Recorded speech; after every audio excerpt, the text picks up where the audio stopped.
بسم اللہ الرحمن الرحیم۔ عبدالعزیز اپنی عیسائی بیوی ایجیلونا کے ساتھ اشبیلا پہنچ گیا۔ اس کے ساتھ 700 سوار تھے۔ اس نے ہنگامہ برپا کر دیا۔ مخبروں کو بلا کر وہ 1-2 دنوں میں سراغ لگائیں کہ یہ بغاوت کس طرح شروع ہوئی ہے اور اس کے پیچھے کس کا ہاتھ ہے۔ پھر اس نے جنگی قیدیوں کو، جن میں زیادہ تر اب روزانہ اجرت پر کام کیا کرتے تھے، اکٹھا کرنا اور ان سے پوچھنا شروع کر دیا کہ کس کس نے ہتھیار چھپا کر رکھے ہوئے ہیں۔ سب ڈر گئے اور انہوں نے انکار کر دیا۔ عبدالعزیز نے 2 عربی حکیموں سے کہا کہ وہ ایک ایک جنگی قیدی کو الگ الگ کر کے ہر ایک کو اپنے ساتھیوں کی مخبری پر آمادہ کریں، ان پر تشدد بھی کریں، قتل کی دھمکی بھی دیں اور یہ لالچ بھی دیں کہ مخبری کرنے والے کو مسلمانوں کی فوج میں شامل کر لیا جائے گا۔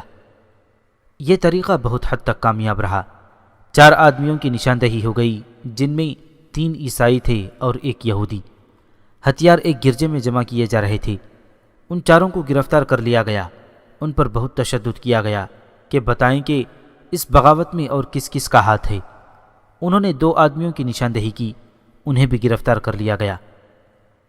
ایجیلونا دیکھ رہی تھی کہ عبدالعزیز اتنا پریشان رہنے لگا ہے کہ رات کو سکون سے سو بھی نہیں سکتا۔ عزیز، ایک رات ایجیلونا نے اپنے خاوند کو پریشانی کے عالم میں جاگتے ہوئے دیکھا تو کہا، تمام حاکم باغیوں کے سرغنوں کی تلاش میں دن رات بھاگ دوڑ کر رہے ہیں، پھر آپ اتنے پریشان کیوں ہو رہے ہیں؟ آپ جو حکم دیتے ہیں اس کی فوراً تعمیل ہوتی ہے۔ بغاوت کی چھوٹی سی ایک چنگاری سارے ملک میں آگ لگا سکتی ہے۔ عبدالعزیز نے کہا، یہ میری ذمہ داری ہے کہ ملک کو اس خطرے سے محفوظ رکھوں۔ تم جانتی ہو کہ ہم نے اس ملک پر کتنی جانیں قربان کی ہیں۔ میں شہیدوں کی روحوں کے آگے اور اپنے اللہ کے آگے جواب دہ ہوں۔ مجھے اسی روز نیند آئے گی جس روز میں باغیوں کے آخری سرغنہ کو اپنے سامنے قتل ہوتا دیکھ لوں۔ ذرا تصور میں لاؤ، بغاوت کامیاب ہو جاتی ہے تو ہمارا انجام کیا ہوگا؟ مجھے قتل کر دیا جائے گا اور باغیوں کے سردار دن رات تمہارے ساتھ دل بہلائیں گے۔ تم تو ملکہ بننے کے خواب دیکھ رہی ہو۔ عبدالعزیز نے ایسی خوفناک تصویر پیش کی کہ ایجیلونا کے رونگٹے کھڑے ہو گئے۔ میں آپ کی مدد کروں گی، ایجیلونا نے کہا، مجھے سراغ رسانی کرنے دیں۔ تم کیا کرو گی؟ کل بڑے گرجے میں جاؤں گی، ایجیلونا نے جواب دیا، اور بڑے پادری کو بتاؤں گی کہ میں نے ایک مسلمان کے ساتھ شادی کر لی ہے لیکن اپنا مذہب نہیں چھوڑا۔ اس کے بعد جو کچھ کروں گی وہ آپ کو معلوم ہو جائے گا۔ عبدالعزیز نے اسے اجازت دے دی۔ اگلی صبح ایجیلونا بڑے گرجے میں چلی گئی۔ بڑا پادری اسے دیکھ کر حیران سا ہو گیا۔ وہ ایجیلونا کو جانتا تھا۔ میں نے تو سنا تھا کہ آپ نے ایک مسلمان فوجی کمانڈر کے ساتھ شادی کر لی ہے، پادری نے کہا۔ اب آپ کا گرجے میں کیا کام؟ گرجے میں ہی تو میرا کام ہے، ایجیلونا نے مسکراتے ہوئے کہا۔ کلیسا کی آبرو کو بچانے کے لیے جو کام میں نے کیا ہے وہ آپ اتنے زیادہ مرد مل کر بھی نہیں کر سکے۔ اس نے اس ادھیڑ عمر پادری کا ہاتھ اپنے ہاتھوں میں لے کر قہقہہ لگایا۔ ایجیلونا کی مسکراہٹ میں ہی تو سارا جادو تھا۔ اس جادو کے اثر کو اس کے جل ترنگ جیسے قہقہے نے مکمل کر دیا تھا۔ اس کے ساتھ ایجیلونا نے پادری کا ہاتھ اپنے ہاتھوں میں لے لیا۔ اس دور کے پادری راہباؤں کو داشتہ بنا کر رکھتے تھے۔ ایجیلونا تو غیر معمولی طور پر حسین اور جوان تھی۔ پادری کے چہرے کا تو تاثر بدل گیا اور اس کے ہونٹوں پر وہی مسکراہٹ آ گئی جو کسی نئی راہبہ کو دیکھ کر آیا کرتی تھی۔ کیا تم نے کسی اور ارادے سے اس سالار کے ساتھ شادی کی ہے؟ پادری نے ایجیلونا سے پوچھا۔ ہاں، ایجیلونا نے جواب دیا۔ سب سے پہلے تو میں آپ سے حلف لوں گی کہ آپ میری ہر بات کو راز رکھیں گے۔ میں گرجے میں عبادت کے بہانے آپ کے پاس آیا کروں گی۔ میرے ساتھ ایک دوست کی طرح بات کریں اور مجھے بادشاہ کی بیوہ اور ایک فاتح سالار کی بیوی نہ سمجھیں۔ کیا بات کر رہی ہو ایجیلونا؟ پادری نے کہا۔ ہم گرجے میں بیٹھے ہیں، کہتی ہو تو میں کنواری مریم کی تصویر کے سامنے کھڑے ہو کر اور صلیب ہاتھ میں لے کر قسم کھاؤں گا کہ نہیں فادر، ایجیلونا نے اسے ٹوکتے ہوئے کہا، آپ کے یہی الفاظ میرے لیے حلف کا درجہ رکھتے ہیں۔ میں کہہ رہی تھی کہ میں نے اس سالار کے ساتھ شادی کی ہے لیکن اپنا مذہب نہیں چھوڑا۔ وہ میرا ایسا گرویدہ ہوا کہ اس نے میری یہ شرط مان لی۔ میں نے اس کا دل رکھنے کی خاطر اسے کہا کہ کچھ عرصہ گزر جانے دو، میں اسلام قبول کر لوں گی۔ یہ تمہارے حسن کا کمال ہے، پادری نے ہنستے ہوئے کہا۔ اگر یہ میرے حسن کا کمال ہے تو میں اس سے اور زیادہ فائدہ اٹھانے کا ارادہ کر چکی ہوں، ایجلینا نے کہا۔ میرا خاوند یہاں بغاوت کو دبانے کے لیے آیا ہے، مگر میں بغاوت کو بھڑکانے کے لیے آئی ہوں۔ مجھے معلوم ہے کہ جو آدمی پکڑے گئے ہیں وہ دوسرے اور تیسرے درجے کے لیڈر ہیں، اصل لیڈر زیر زمین ہو گئے ہیں۔ میں اس کوشش میں ہوں کہ مجھے معلوم ہو جائے کہ وہ کہاں ہیں اور کون ہیں، تاکہ میں انہیں بچانے کا بندوبست کروں۔ کیا تم اپنے خاوند سے کہو گی کہ انہیں معاف کر دے؟ نہیں فادر، ایجلینا نے کہا، میرا خاوند کسی کو معاف نہیں کرے گا۔ وہاں تو یہ صورتحال بنی ہوئی ہے کہ کوئی کسی کا نام لے دے کہ یہ بغاوت میں شامل ہے تو اسے پکڑ کر اس پر ایسا تشدد کیا جاتا ہے کہ وہ 2-3 دنوں میں مر جاتا ہے، نہ مرے تو اسے قتل کر دیا جاتا ہے۔ میں نے ایسا انتظام کر لیا ہے کہ سب کو اکیلے اکیلے یہاں سے نکلوا دوں۔ آپ نے دیکھا ہوگا کہ شہر کا صرف ایک دروازہ کھولا جاتا ہے اور باہر جانے والے ہر آدمی کی جانچ پڑتال کی جاتی ہے۔ میں ان آدمیوں کو سرکاری حیثیت دلوا کر یہاں سے نکالوں گی۔ سب سے پہلے تو مجھے نکلواؤ، پادری نے کہا۔ بغاوت کا ایک خفیہ اڈا یہ بھی ہے۔ یہ مجھے معلوم ہے، ایجلینا نے جھوٹ بولا اور کہا، میں اس اڈے کو قائم رکھنا چاہتی ہوں۔ میرے متعلق آپ کو یقین چاہیے کہ میں نے سالار عبدالعزیز کے ساتھ صرف اس لیے شادی کی ہے کہ اسلامی حکومت کی بنیادیں کھوکھلی کر سکوں۔ میں یہ کام کس طرح کروں گی یہ نہ پوچھیں، صرف یہ بتا دیتی ہوں کہ میں اپنے خاوند کے باپ کو اپنا عاشق بنا کر اس کے ساتھ تعلقات پیدا کروں گی۔ پھر میں ایسا ناٹک کھیلوں گی کہ باپ بیٹا ایک دوسرے کے خون کے پیاسے ہو جائیں گے۔ مجھے تم پر اعتماد ہے، پادری نے کہا۔ ایجلینا نے اپنے حسن و جوانی کا اور زبان کی چاشنی کا جادو چلا کر پادری کو محصور کر لیا۔ اگر اس بغاوت کی قیادت تم اپنے ہاتھ میں لے لو تو ہم کامیاب ہو سکتے ہیں، پادری نے کہا۔ ہم کامیاب ہوں گے، ایجلینا نے کہا۔ ہمیں کامیاب ہونا پڑے گا، نہیں ہوں گے تو میں جانتی ہوں کہ عیسائیت کا اور ہمارا انجام کیا ہوگا۔ آپ اپنے محاذ کے اہم آدمیوں سے ملوا دیں، کیا کل اسی وقت وہ یہاں آ سکتے ہیں؟ آ جائیں گے، پادری نے کہا۔ ایجلینا نے کہا، میں بھی آ جاؤں گی، اور وہ اٹھ کر کھڑی ہو گئی۔ پادری بھی اٹھا۔ ایجلینا نے بازو پھیلا دیے۔ پادری کو شاید توقع نہیں تھی کہ ایجلینا ایسی بے تکلفی کا مظاہرہ کرے گی۔ وہ چونکا، پھر ایجلینا کے بازوؤں میں آ گیا اور اسے اپنے بازوؤں میں لے لیا۔ ایجلینا نے اس کے ہونٹ چوم لیے۔ میں نے آخر اسی گرجے میں راہبہ بننا ہے، ایجلینا نے کہا، لیکن انلس کو آزاد کرا کے۔ یہ میری زندگی کا مشن ہے۔ ایجلینا پادری کے بازوؤں سے نکل کر چلی گئی۔ اسے ایجلینا کی 4 گھوڑوں کی بھگی کے چلنے کی آواز بھی سنائی دی اور 4 گھوڑوں کے قدموں کی ٹاپ بھی سنائی دی، مگر وہ گمسم کھڑا رہا۔ دوسرے دن ایجلینا پھر وہی موجود تھی، لیکن کمرہ کل والا نہیں تھا۔ یہ کمروں میں گھرا ہوا ایک کمرہ تھا۔ گرجے کے باہر 8-10 آدمی گرجے کے ارد گرد ٹہل رہے تھے۔ وہ پہرا دے رہے تھے کہ کوئی آ جائے تو اندر والوں کو خبر کر دیں۔ اس اجلاس میں 12-13 آدمی آئے ہوئے تھے، جن میں 2 یہودی تھے۔ یہ سب بغاوت کے خفیہ لیڈر تھے، ابھی تک ان کی نشاندہی نہیں ہو سکی تھی۔ ملکہ ایجلینا، ایک یہودی نے بات شروع کی، ہم آپ کو خبردار کرنا ضروری سمجھتے ہیں کہ آپ نے ہمیں دھوکہ دیا تو ہم پکڑے جائیں گے اور ہمیں قتل کر دیا جائے گا، لیکن میں آپ کو خبردار کرتا ہوں کہ زندہ آپ بھی نہیں رہیں گی۔ ہم نے ایسا انتظام کر رکھا ہے، آپ کو ہمارے آدمی فوراً قتل نہیں کریں گے، آپ کو اغوا کریں گے۔ آپ تصور میں لا سکتی ہیں کہ یہ آدمی آپ کے ساتھ کیا سلوک کریں گے، اور اس وقت چھوڑیں گے جب آپ مر چکی ہوگی۔ نہ آپ قتل ہوں گے نہ میں اغوا ہوں گی، ایجلینا نے کہا۔ میرا خیال ہے کہ فادر نے آپ کو میرے متعلق سب کچھ نہیں بتایا۔ سب کچھ بتا دیا تھا، یہودی نے کہا، ورنہ ہم یہاں نہ آتے۔ پھر بھی میں نے آپ کو خبردار کرنا ضروری سمجھا ہے۔ ہم کیسے نظر انداز کر سکتے ہیں کہ آپ ایک مسلمان فوجی کمانڈر کی بیوی ہیں؟ آپ کی وفاداری اپنے خاوند کے ساتھ ہوگی۔ میری وفاداری کلیسا کے ساتھ ہے، ایجلینا نے کہا۔ خاوند کو میں اپنا وفادار بنا رہی ہوں، وہ مجھ پر اتنا فریفتہ ہے کہ میں اسے اپنی ہر بات منوا سکتی ہوں۔ میرا خیال ہے آپ خواب دیکھ رہی ہیں، ایک اور آدمی بولا۔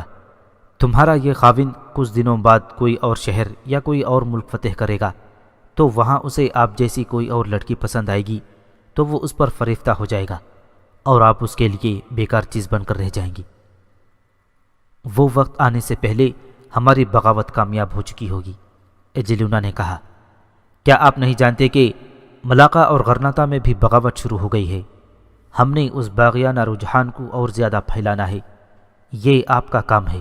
میں نے اپنے ذمے یہ کام لیا ہے کہ مناسب موقع دیکھ کر اپنے خاوند کو زہر دے کر یا کسی اور طریقے سے قتل کرنا ہے، لیکن ابھی میں نے خاوند کی آنکھوں میں دھول جھونک کر آپ سب کو گرفتاری سے محفوظ رکھنا ہے۔ آپ کو فوراً اس شہر سے نکلنا بہت ضروری ہے۔ جو آدمی پکڑے گئے ہیں ان میں سے کوئی بھی سزائے موت سے بچنے کے لیے آپ سب کی نشاندہی کر سکتا ہے۔ آپ نے یہاں سے نکل کر آرام سے نہیں بیٹھ جانا، جہاں کہیں آپ جائیں بغاوت کو گھر گھر پہنچائیں۔ یہ تو ہم نے کرنا ہے ہی، ایک یہودی نے کہا۔ مسلمانوں کے پاس اتنی فوج نہیں کہ وہ سارے ملک میں پھیلی ہوئی بغاوت پر قابو پا سکیں۔ میں ایک بات کہنا چاہوں گا، دوسرا یہودی بولا۔ بغاوت جہاں بھی ہوئی ہو وہاں یہودیوں نے شروع کرائی تھی۔ ہم شاہ راڈرک سے تنگ آ گئے تھے۔ آپ کو معلوم ہے کہ ہماری کیا حیثیت رہ گئی تھی۔ ہم نے مسلمانوں کے ساتھ مل کر راڈرک کا تختہ الٹ دیا۔ اب ہم مسلمانوں کی جڑیں کاٹ رہے ہیں۔ انہیں ہم چین سے بیٹھنے نہیں دیں گے، لیکن ہم اپنی بادشاہی قائم نہیں کریں گے۔ بادشاہی عیسائیت کی ہوتی ہے۔ ہم صرف یہ صلہ مانگتے ہیں کہ معاشرے میں اور دربار میں یہودیوں کو وہی حیثیت حاصل ہوگی جو عیسائیوں کو حاصل ہے۔ تمہیں اس سے بہتر حیثیت حاصل ہوگی، ایک عیسائی لیڈر نے کہا۔ جو کام تم کر سکتے ہو وہ عیسائی نہیں کر سکتے۔ یہودیوں کو اس کارنامے کا انعام ان کی توقع سے بڑھ کر ملے گا۔ آپ مطمئن ہو کر کام کریں، ایجلینا نے کہا۔ حقوق اور حیثیت کی باتیں ہیں۔ ابھی آپ سب اس شہر سے نکلنے کی تیاری کریں۔ میں آپ کو بتاتی ہوں کہ آپ کس بھیس میں یہاں سے نکلیں گے۔ تاریخی تحریروں کے مطابق ایجلینا نے انہیں بتایا کہ وہ خچر بانوں کا بھیس دھاریں اور 15-20 خچروں پر اناج اور دیگر سامان لاد لیں، اور ان کے ساتھ امیر کبیر تاجروں کے بھیس میں 3-4 آدمی ہوں گے جو شہر کے دروازے پر بتائیں گے کہ قرطبہ کے تاجر ہیں اور اپنا مال بیچ کر یہاں سے جا رہے ہیں۔ ایجلینا نے انہیں ایک جگہ بتائی جہاں انہوں نے اکٹھا ہونا تھا۔ دوسرے دن یہ 11 آدمی 17-18 خچروں کے ساتھ مقررہ جگہ پر کھڑے تھے۔ ان کے ساتھ 3-4 اور آدمی جو بغاوت میں شامل تھے آ گئے تھے۔ وہ اب ان آدمیوں کا انتظار کر رہے تھے جنہوں نے تاجروں کے بھیس میں ان کے ساتھ جانا تھا۔ ایجلینا نے کہا کہ یہ آدمی اس کے ہوں گے۔ بغاوت کے یہ لیڈر تاجروں کی راہ دیکھ رہے تھے کہ ایک طرف سے فوج کے 40-50 گھڑ سوار آئے، باقی لیڈروں نے منہ دوسری طرف پھیر لیے۔ گھڑ سوار 2-2 کی ترتیب میں ان کے قریب سے گزر رہے تھے۔ آدھے سوار گزر گئے تو اچانک سواروں نے گھوڑوں کو موڑا اور آنن فانن ان لیڈروں کو گھیرے میں لے لیا۔ سب کے پاس برچیاں تھیں جو انہوں نے ان سرغنوں پر تان لیں۔ تم سب حراست میں ہو، گھڑ سواروں کے کمانڈر نے کہا۔ خاموشی سے ہمارے ساتھ آگے آگے چلو۔ ان سب کو لے جا کر عبدالعزیز کے سامنے کھڑا کر دیا گیا۔ سب کو قتل کر دو، عبدالعزیز نے حکم دیا۔ حکم کی تعمیل ہوئی اور اس کے ساتھ ہی بغاوت کا خطرہ ٹل گیا۔ کیا اب آپ کو مجھ پر اعتبار آ گیا ہے؟ ایجلینا نے عبدالعزیز سے کہا۔ میں نے اپنی قوم کے سرکردہ آدمیوں کو دھوکے میں لا کر قتل کروا دیا ہے۔ آپ کے ساتھ شادی کر کے اگر میں نے آپ کا مذہب قبول نہیں کیا تو کیا ہوا؟ میرا مذہب تو آپ کی محبت ہے اور میں آپ کی عبادت کرتی ہوں۔ عبدالعزیز تو پہلے ہی ایجلینا پر دل و جان سے فدا تھا، فدا بھی اس حد تک کہ اسے اپنی بیوی بنا کر بھی اسے عیسائی رہنے کی اجازت دے رکھی تھی۔ اب ایجلینا کے اتنے بڑے کارنامے پر عبدالعزیز اس کا غلام ہو گیا۔ ایجلینا نے بغاوت کے تمام لیڈروں کو پکڑوا کر بغاوت کو جڑوں سے اکھاڑ دیا تھا۔ بغاوت کے جرم میں قتل ہونے والوں میں پادری بھی شامل تھا۔ عبدالعزیز نے بغاوت کے جرم میں 90 عیسائی اور یہودی لیڈروں اور ان کے پیروکاروں کو قتل کیا تھا۔ یورپی مورخوں نے، جن میں لین پول، ایس پی اسکاٹ خاص طور پر قابل ذکر ہیں، عبدالعزیز کے خلاف بہت زہر اگلا ہے۔ وہ لکھتے ہیں کہ باغیوں نے 30 عربوں کو قتل کیا تھا، لیکن عبدالعزیز نے 100 کے قریب عیسائیوں اور یہودیوں کو قتل کرا دیا۔ قتل ہونے والوں میں پادری بھی شامل تھا اور یہودی ربی یعنی مذہبی پیشوا بھی۔ عبدالعزیز کو ایجلونا نے تفصیل سے بتایا تھا کہ بغاوت یہودیوں نے شروع کرائی تھی اور وہ مسلمانوں کو اپنا سب سے بڑا دشمن سمجھتے ہیں۔ یہودیوں کو مسلمانوں کی مدد کے صلے میں زمینیں دی گئی تھیں۔ عبدالعزیز نے یہ زمینیں اور جائیداد ضبط کر لیں اور یہودیوں کو سرکاری رتبوں سے محروم کر کے انہیں معاشرے میں پھر وہی حیثیت دے دی جو انہیں عیسائیوں کے عہد حکومت میں حاصل تھی۔ یہ ذلت و رسوائی کی حیثیت تھی۔ یہودی ایسے ہی سلوک کے حقدار تھے۔ عبدالعزیز ان شہروں میں گیا جہاں بغاوت سر اٹھا رہی تھی۔ عبدالعزیز نے انتہائی سخت کارروائیاں کیں اور ظالمانہ سزائیں دیں اور تمام مفتوحہ شہروں کو باغیوں سے پاک کر دیا۔ طارق بن زیاد کو امیر موسیٰ بن نصیر کی انلس میں صرف آمد کی اتنی خوشی تھی کہ اس نے کہا تھا، یہ خبر سن کر ہی امیر مصر و افریقہ جو میرا پیر و استاد ہے اس ملک میں آ گیا ہے، میں اپنے آپ میں روحانی قوت محسوس کرنے لگا ہوں۔ پھر طارق کو اطلاع ملی کہ موسیٰ بن نصیر نے مریدہ اور اشبیلا جیسے بڑے شہر فتح کر لیے ہیں، تو طارق اپنے جسم اور اپنی روح میں نئی تازگی محسوس کرنے لگا تھا۔ میں اپنے آقا کے قدموں میں تلیتا پیش کرنا چاہتا ہوں، طارق بن زیاد نے کہا تھا، لیکن اب میں اسے انلس کے اور زیادہ علاقے پیش کروں گا۔ اس وقت طارق تلیتا میں تھا۔ اس نے ارد گرد کے غیر مفتوحہ علاقوں کے متعلق معلومات حاصل کر لی تھیں۔ آگے 3 بڑے اور اہم شہر مائدہ، مایا اور گیلیشیا تھے۔ طارق نے ان تینوں شہروں کو فتح کرنے کا فیصلہ کر لیا اور پیش قدمی کا جو راستہ بتایا وہ وادی الجحارہ میں سے گزرتا تھا۔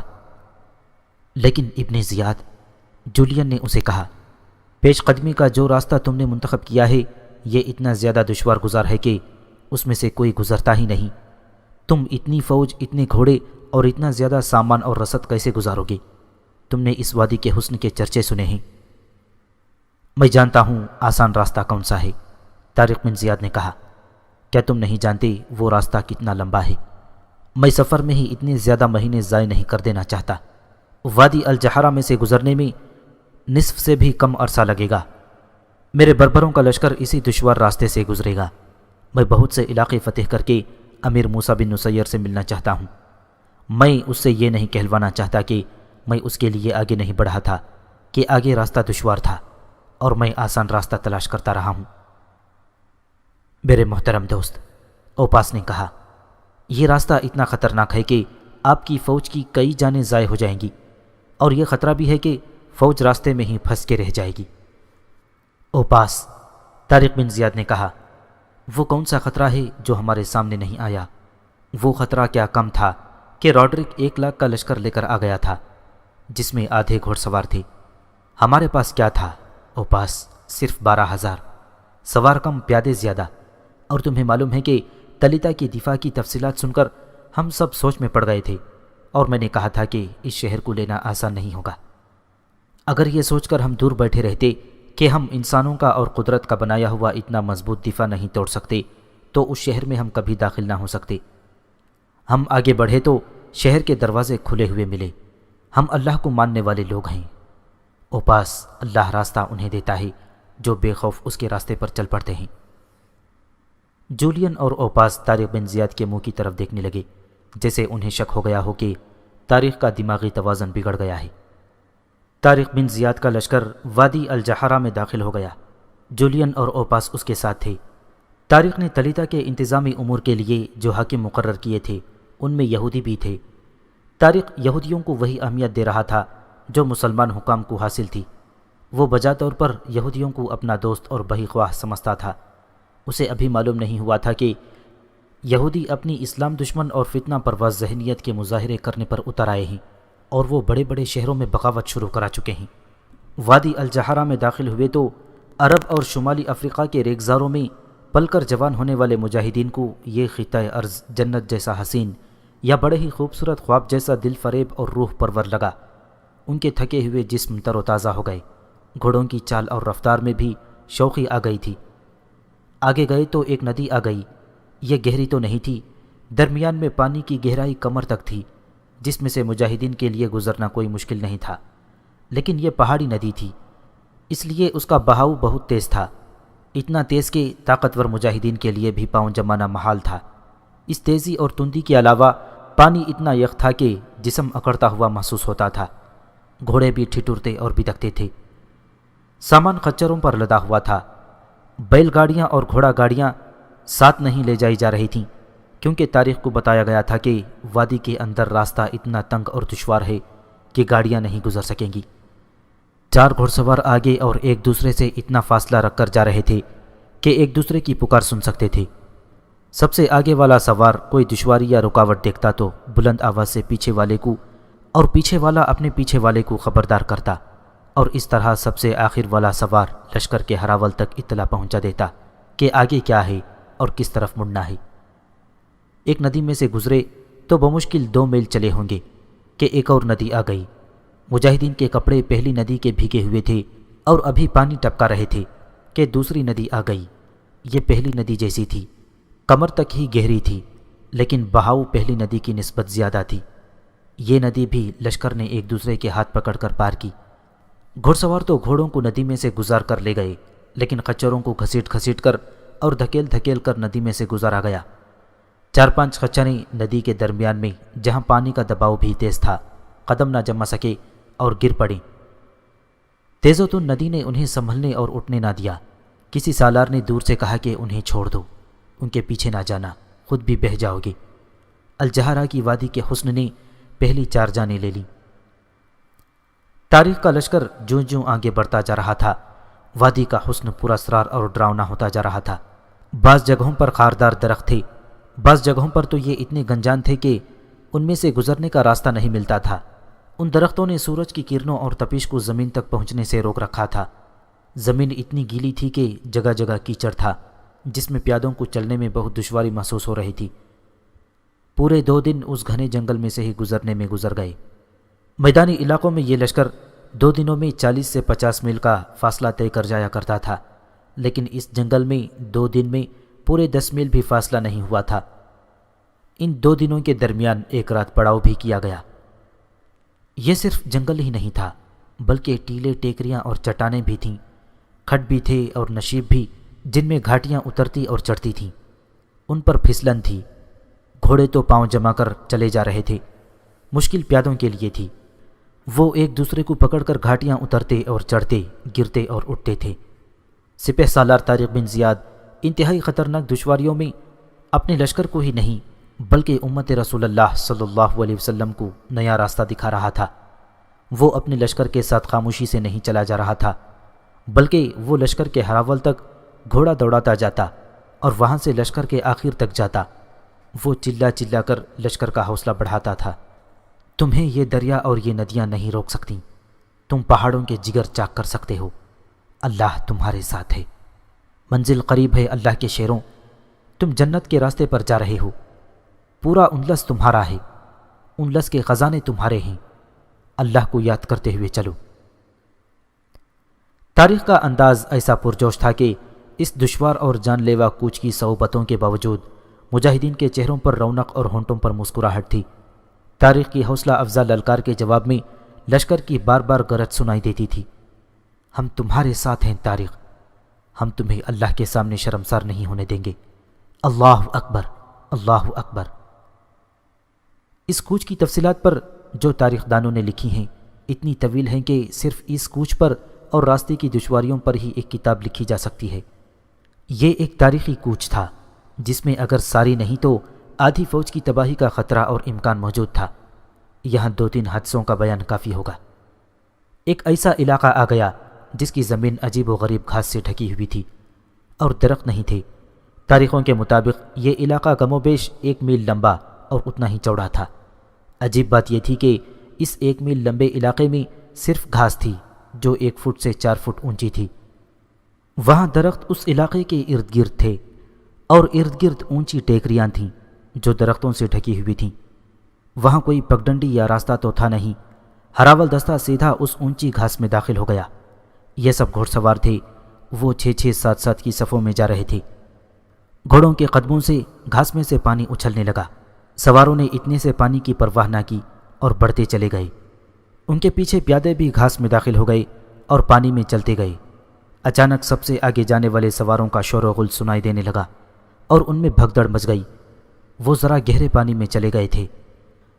گھوڑے اتنی زور سے ہنہنا کر بے لگام ہوئے جا رہے تھے جیسے ان کے سامنے بہت بڑا خطرہ آ گیا ہو۔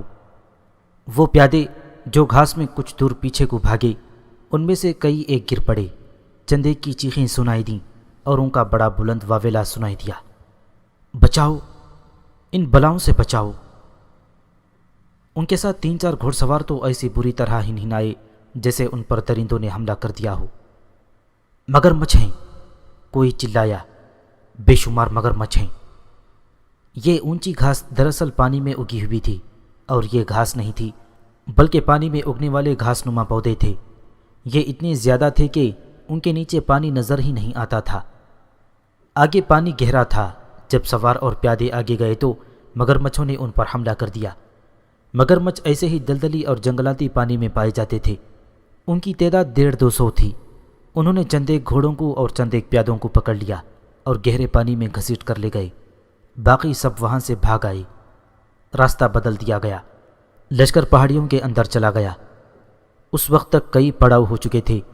مجاہدین کے لشکر کی جذباتی حالت تو ٹھیک تھی، لیکن جسمانی طور پر وہ ٹوٹ پھوٹ چکا تھا۔ یہ طارق بن زیاد کی حوصلہ افزائی کے اثرات تھے کہ لشکر چلا جا رہا تھا اور اس علاقے کی دشواریاں بڑھتی جا رہی تھیں۔ ایک روز لشکر چلا جا رہا تھا کہ آگے سے 4 گھوڑے آئے۔ 2 پر تو اپنے ہی سوار تھے۔ تیسرے گھوڑے پر ایک مجاہد کو اس طرح ڈالا ہوا تھا کہ اس کا سر ایک طرف اور ٹانگیں دوسری طرف تھیں، اور اس کے کپڑے خون سے لال تھے۔ چوتھے گھوڑے پر ایک شیر ڈالا ہوا تھا جس کے جسم میں 3 تیر لگے ہوئے تھے۔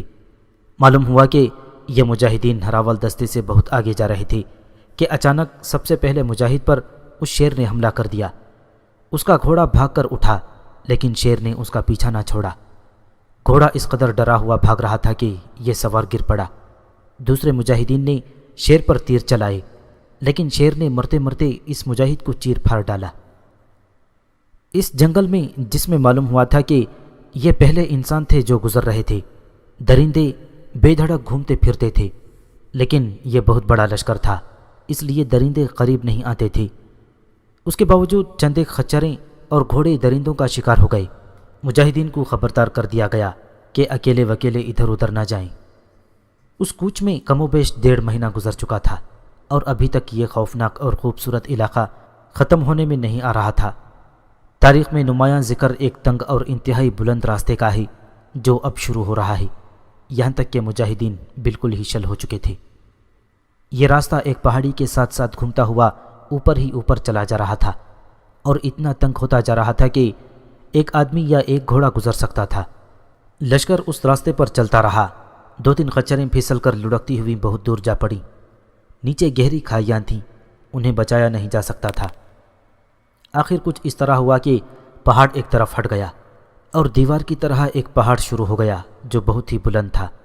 لشکر اس کی چوٹی پر چلا جا رہا تھا۔ پھونک پھونک کر قدم رکھنا پڑتا تھا۔ اس راستے پر آنے سے پہلے پورا ایک دن سارے علاقے میں آدمی بھیج کر کسی اور راستے کی تلاش میں بھیجا گیا تھا، لیکن ہر طرف پہاڑ، چٹانیں اور ندیاں تھیں۔ مجبوراً یہ راستہ اختیار کرنا پڑا تھا۔ مجاہدین نے کہہ دیا تھا کہ وہ دائیں اور بائیں نہ دیکھیں۔ راستہ تنگ تھا اور بلندی اتنی کہ نیچے دیکھنے سے خوفداری ہوتا تھا۔ دیکھتے ہی دیکھتے 2 گھوڑوں کے پاؤں پتھروں پر آنے کی وجہ سے پھسل گئے، اور گھوڑے بھدک کر ذرا ادھر ادھر ہوئے تو لڑکتے قلم بازیاں کھاتے سواروں سمیت نظروں سے اوجھل ہو گئے۔ پھر 2-3 مجاہد لڑک گئے۔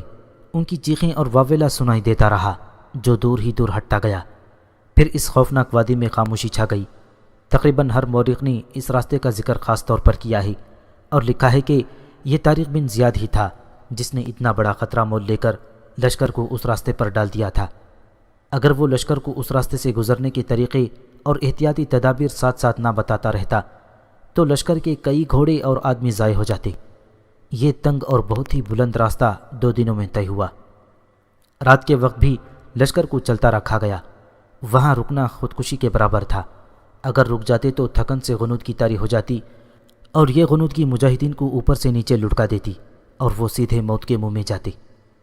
رات کو مشعلیں جلا لی گئی تھیں اور چلنے کی رفتار بہت ہی سست ہو گئی تھی۔ اگلا دن بھی چلتے ہوئے گزرا۔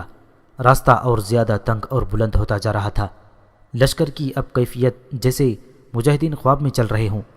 ایک تو نیند کا غلبہ تھا، دوسرے سفر کی تھکن تھی، اور اعصاب پر خوف کا اثر بھی تھا۔ سب سے بڑی بات یہ کہ لشکر کو 2 دنوں سے کھانے کو کچھ نہیں ملا تھا اور گھوڑے بھی بھوکے اور خچر بھی بھوکی تھیں۔ اس سے یہ خطرہ پیدا ہو گیا تھا کہ جانور بے قابو ہو جائے گا۔ یہ سواروں کا کمال تھا کہ انہوں نے جانوروں کو قابو میں رکھا ہوا تھا۔ سورج غروب ہونے سے کچھ دیر پہلے یہ راستہ کھلا ہونے اور نیچے کو جانے لگا اور پھر ایک پہاڑ کے ساتھ ہو گیا۔ پھر تھوڑا ہی فاصلہ آگے یہ راستہ بل کھاتا ہوا ایک وادی میں اترتا گیا جو اتنی کشادہ تھی کہ یہ پورا لشکر اس میں سما سکتا تھا۔ طارق بن زیاد نے لشکر کو وہیں روک لیا۔ وادی سرسبز اور شاداب تھی۔ گھوڑوں اور خچروں کو چرنے چگنے کے لیے کھلا چھوڑ دیا گیا تھا۔ پیادوں کا یہ عالم تھا کہ وہ گر پڑے اور جو جہاں گرا وہیں سو گیا۔ طارق بن زیاد کے حکم سے اس وادی میں 2 دن پڑاؤ کیا گیا۔ پھر آگے کچھ شروع ہوا۔ اب جو علاقہ آیا وہ ہموار نہیں تھا، لیکن اس میں وہ دشواریاں اور رکاوٹیں نہیں تھیں جن میں سے لشکر گزر کر آیا تھا۔ ایک اور پڑاؤ اور کیا گیا۔ جو مجاہدین آگے گئے ہوئے تھے انہوں نے آ کر اطلاع دی کہ ایک بڑا شہر جس کا نام مائدہ ہے 1-2 دن کی مسافت پر ہے۔ جس راستے سے طارق بن زیاد گزر کر آگے نکلا اس راستے نے اتنی زیادہ اہمیت حاصل کر لی کہ اس کا نام فج طارق رکھا گیا اور آج تک یہ راستہ اسی نام سے جانا پہچانا جاتا ہے۔ پھر وہ وقت آیا کہ طارق کے لشکر نے مائدہ کو محاصرے میں لے رکھا تھا۔ مائدہ کا شمار بھی انلس کے بڑے شہروں میں ہوتا تھا۔ شمالی انلس میں اس شہر کو ایک خاص مقام حاصل تھا۔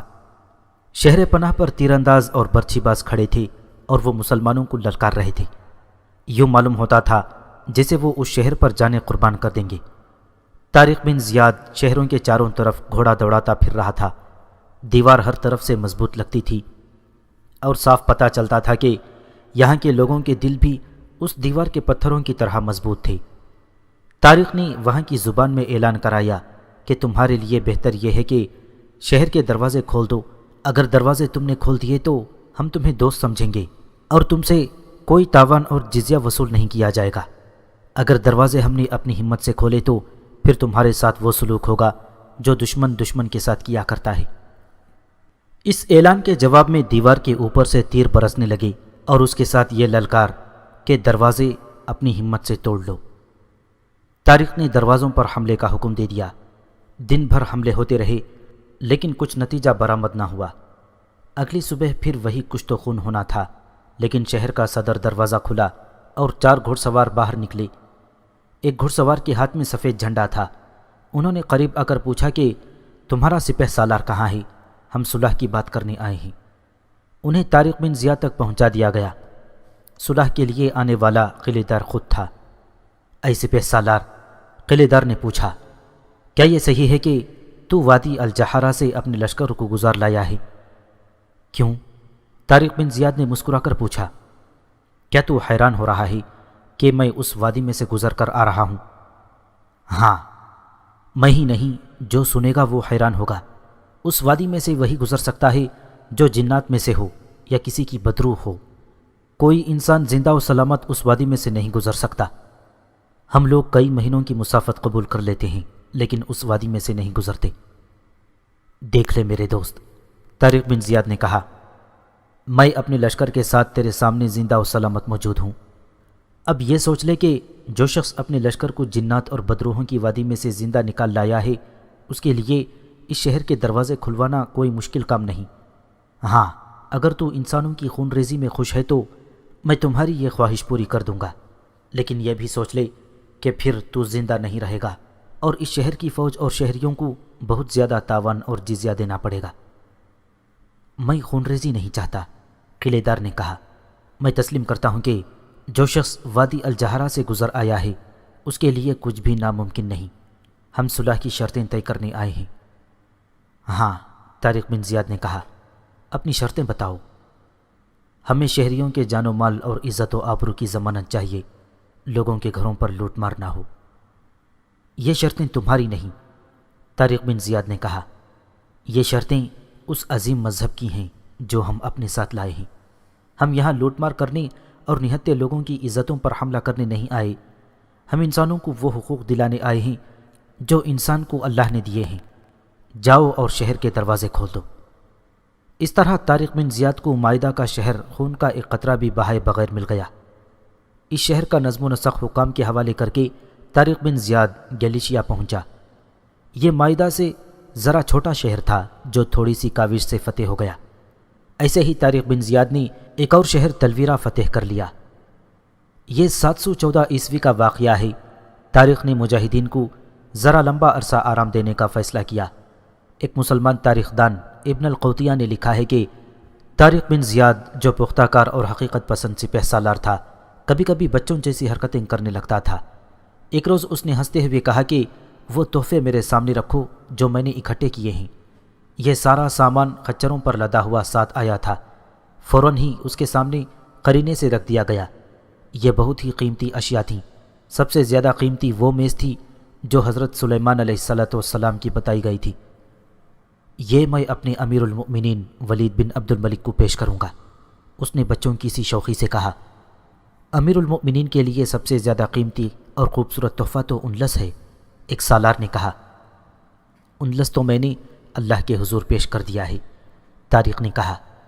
یہ ملک اللہ کے رسول صلی اللہ علیہ وسلم کے لیے ہے۔ کون جانے کس وقت دشمن کا ایک تیر مجھے اللہ کے پاس پہنچا دے، میں نے اپنا تحفہ پہلے ہی پہنچا دیا ہے۔ یہ چیزیں جو سونے اور چاندی کی بنی ہوئی ہیں اور یہ ہیرے موتی اور چمکتے ہوئے بیش قیمت پتھر دنیا والوں کے لیے ہیں، یہ زندہ لوگوں کے لیے ہیں۔ طارق فوراً ہی جذباتی کیفیت سے نکل آیا اور اس نے بچوں کے سے انداز سے ان تحفوں کو الگ الگ کرنا شروع کر دیا۔ یہ اپنے امیر موسیٰ بن نصیر کے لیے، یہ امیر المؤمنین کو پیش کروں گا۔ طارق بن زیاد کو معلوم نہیں تھا کہ انلس کے جو علاقے فتح کر لیے گئے تھے وہ کس خطرے میں پڑ گئے تھے۔ تقریباً تمام بڑے شہروں میں بغاوت شروع ہو گئی تھی، اور ادھر طارق نے اپنے لشکر کو اتنی دشوار گزار اور خطرناک وادی میں داخل کر کے خطرے میں ڈال دیا تھا۔ یہ اللہ کا خاص فضل و کرم تھا کہ دونوں خطرے ٹل گئے تھے۔